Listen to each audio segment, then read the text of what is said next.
Приветствую, друзья! Сейчас покажу вам, как избавиться от кашля. Метод очень простой, действенный, быстрый. Нам понадобится имбирь молотый. Если есть корень имбиря, то это еще лучше.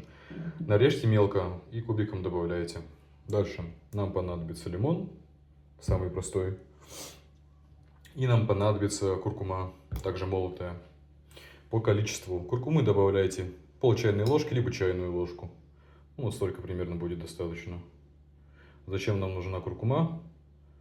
Куркума очень хорошо повышает иммунитет и обволакивает полностью горло, снижает воспаление.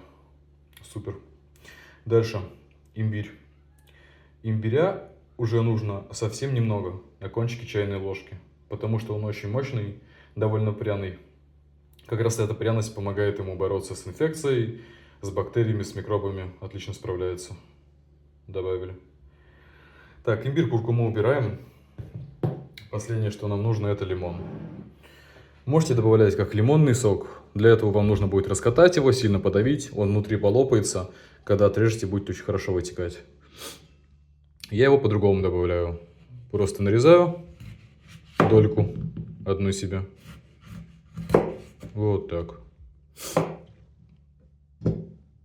Дольку пополам делю. И добавляю в напиток. Отлично.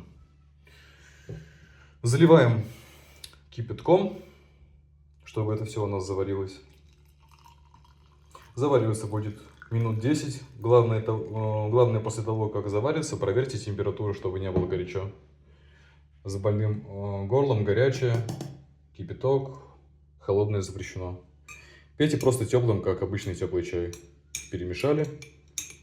Вот так. Минут 10 дали настояться, проверяем, пьем.